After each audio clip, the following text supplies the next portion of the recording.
So debt financing has several advantages over equity financing. First, the profits accrue to the owners, not creditors. What does that mean?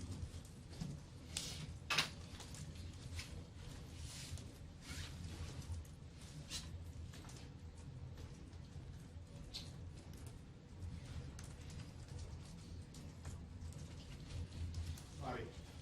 That if the business is doing really well, debt payments are fixed over the long term, so any operating revenues, profits come to the owners and are not paid out in the form of dividends. Exactly. So debt is an objective sort of uninvolved source of capital. And you just make the debt payments, they have no residual claim on the profitability of the organization. Tax-deductible interest and tax-exempt debt lead to lower cost of capital. We talked about that in the second class, I believe. Because tax-exempt organizations, not-for-profit organizations, can issue capital at lower rates as tax-exempt. Because they can issue bonds that have got tax-exempt interest, they can pay lower rates of interest on those bonds. And finally, creditors in general usually have no control rights, meaning they can't tell management what to do. That's not always true, but usually it is. Can anyone think of a reason why it may not be true, or what circumstance in which it might not be true? Bankruptcy. If you got all these creditors at the door, they may have some covenants in the bonds that allow them to exercise control under certain circumstances. So I'm the treasurer of Piedmont Health Services. We have fairly large debt instruments with BB&T and Wells Fargo, and part of those debt instruments, there are covenants in there that say that we must maintain a debt service coverage ratio of 1.5. And if our organization falls below that, then the bank can call the loan, the bank can get involved in the decisions that we're making around our financing. So that's an example. The disadvantages. It is a fixed charge. Failure to do so can lead to bankruptcy. That is a big disadvantage. Debt payments are not something that you could say, oh, well, we're a little short on cash this month, let's get the payment and we'll make it up in the future. If you do that, you're in big trouble. You're in default. So this is a hoop that you have to jump over every single month without fail. There's nothing elective about it. There's nothing that you can choose about it. It's a contract that you have to fulfill. It increases the risk of the business because of that commitment. It is not something, it's the first charge against most healthcare organizations' operating revenues. In other words, you pay them, you pay the bank before you pay your staff. A lot of organizations will, because the consequences of not paying the bank are so extreme. And finally, covenants may restrict managerial actions, as I just talked about a minute ago. So now the question is, we have these models, we have these bonds, we know they're important. What do we do when we talk about bonds? What do we mean by value? So essentially, these are the same processes we've gone through when we talked about the time value of money, assessing the riskness, and so on. So let's just start off with some quick bond definitions. Par value, that's the stated or the face value of the bond. Typically, they're $1,000 or $5,000. For the rest of this course, we'll talk about $1,000. So bonds are typically issued in increments of $1,000. Very seldom can you buy a $1,000 bond, except for treasuries and so on. But a large investor-owned or large not-for-profit, they will not be dealing with $1,000 bonds. They'll be dealing with $10 million, which would be 1,000 increments of $1,000 worth of bonds. So the par value is stated as $1,000. It's the value of the bond on the day the bond is issued. The maturity date is the date at which that $1,000 must be repaid to investors. The coupon rate is the stated interest rate. So 4%, 5%, whatever. That is the stated interest rate. It is fixed in the contract. The coupon rate does not change. It is always what it is for the duration of the bond. New issues versus outstanding issues. New issues will be issued at par value of $1,000, the coupon rate, and then existing outstanding bonds, they will be bought and sold if they're a publicly issued bond on the market. And then finally, the debt service requirements. Most of the examples we're going to show you here, when somebody borrows $1,000 today, we will pay them interest payments for 10, 20 years in a row, and then we pay the whole $1,000 back 20 years from now. In the not-for-profit world, most municipal bonds are issued in serial form, so that in order to avoid having come up with a huge balloon payment at the end of the bond, what organizations will do is retire the principal of the bond over time. So that instead of being interest, and then the last year being interest and principal, you spread the principal over the life of the bond.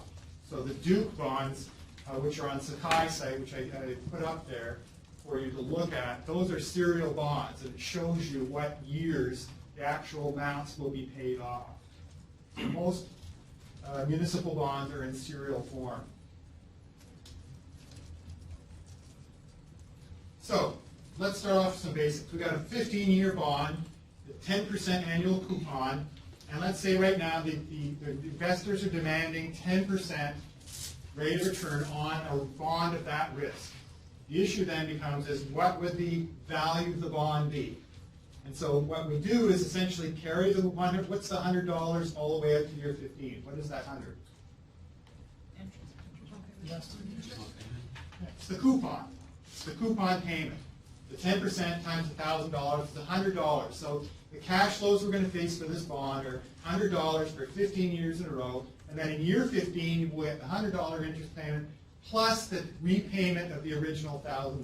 So the principal gets all paid back in the last year.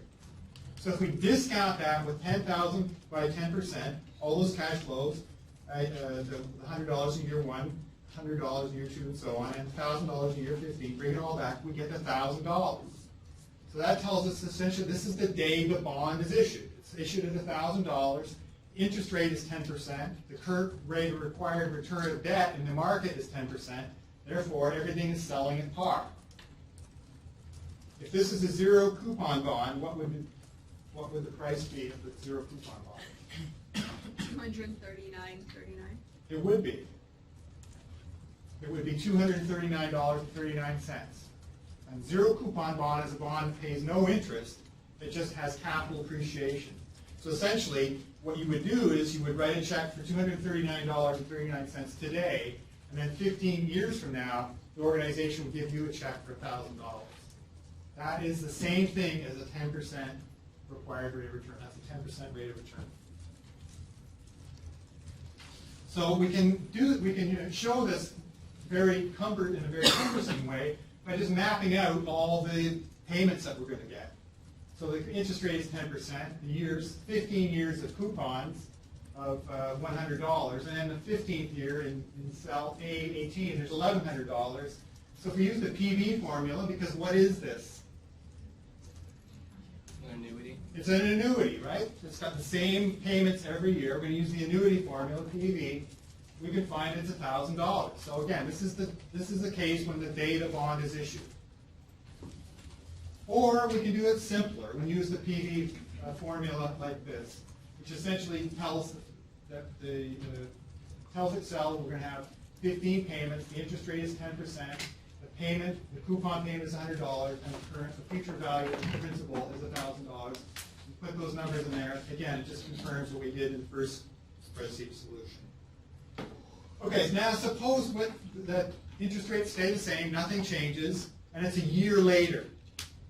So now what we have is instead of in the bond we have we can use the PV formula. Now we've just received the $100 interest payment for year 1.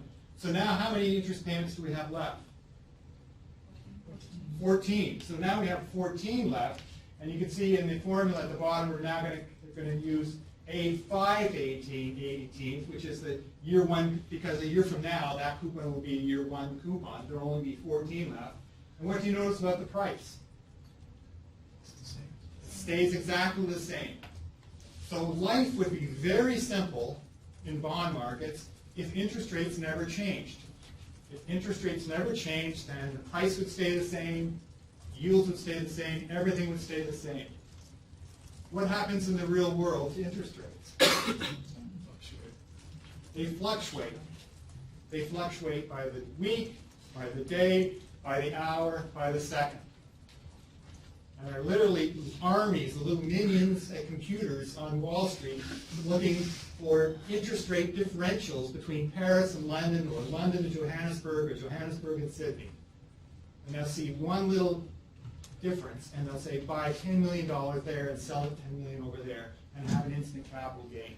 That's what they do. These markets are huge markets, trillions of dollars being exchanged, bought, and sold every day. Interest rates being affected every time there's a sale. So now, we've got this bond that's been issued at 10%. Yes, Mara. Sorry. On the previous slides, does that mean that that it would sell if it's worth $1,000 even after that first year, that it would sell for $1,000 if you want to sell it? Yes. If everything stays the same, the bond will always sell at $1,000. If interest rates stay the same, it will always sell at $1,000. Okay. And life would be simple. Now, let's take the more realistic example. We've got a bond that's been sold. It's got a 10% interest rate. Things happen. Interest rates fall to 5%. And again, I'm choosing extreme changes here just to illustrate what happens. When the bond was issued $1,000 at 10% and then interest rates fall to 5%, essentially what happens? I say here, the bond's value increases. Why? Why do I say it increases?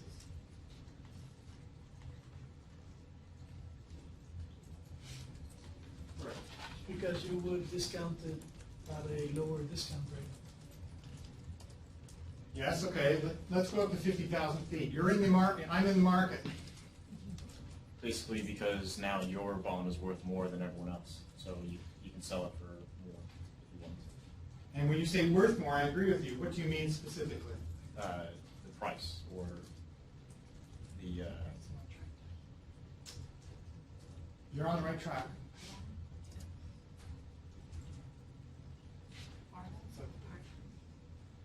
Yeah, I was just saying, your price is gonna be viewed as lower than its actual value, potentially, if you left your price at the same rate without adjusting for that interest. Okay, so you're almost there. So we've got two bonds in the market at the same time, okay? One bond, my bond's paying 10%. You now have to issue a bond worth 5%. Who's gonna want your bond? No one's going to want your bond because I'm paying 10%, you're paying 5%. What will happen to the price of my bond? It's completely more expensive. It'll go up. And it'll go up precisely a precise amount. How much will it go up to? Not the dollar amount, but conceptually, what will it go up to? The price which the interest rate is what?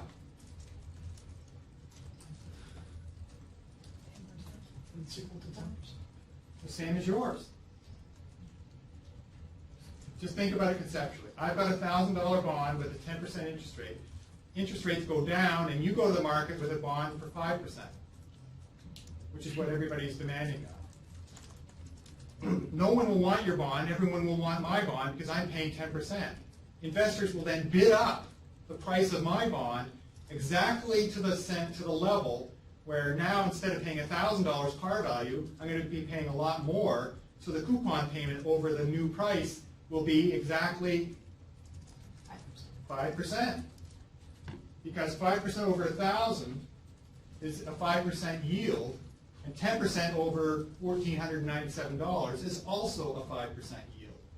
You cannot have assets with the same value trading for different prices. So essentially, bond prices and interest rates are negatively correlated. Bond prices, interest rates go up, bond prices go down.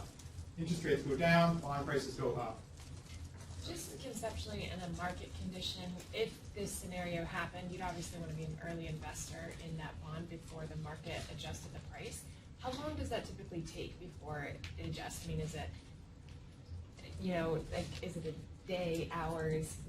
Once investors are aware that you have this sort of lower priced bond than its value because the interest rate goes down, does that happen? And if so, is it, I guess I'm just trying to think of a real world application of this example. Yeah, the real world application is that these the large issue bonds will be traded daily in and out.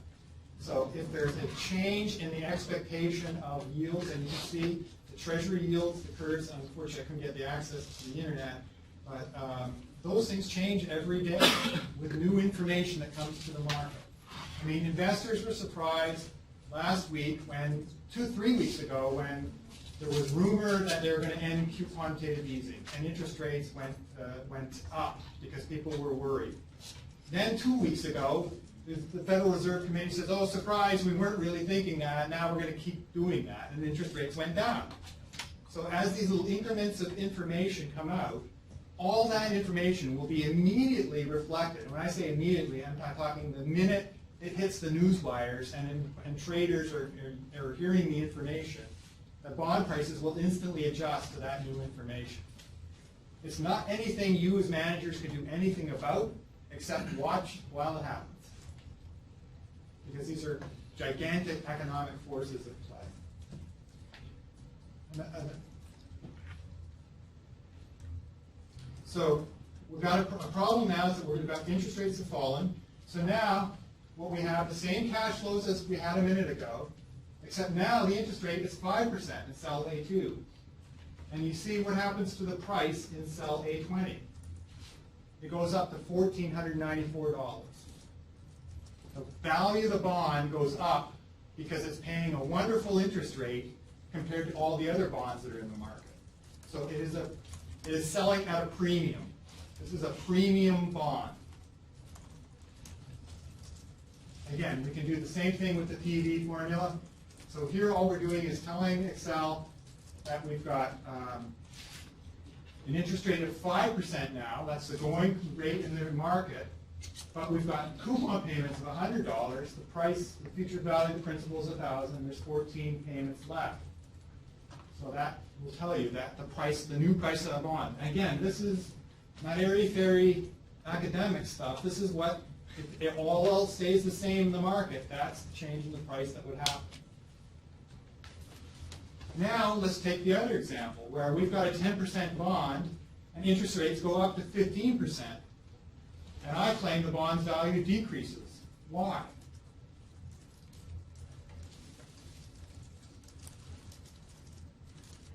No one wants your bond compared to the 15% that's being offered.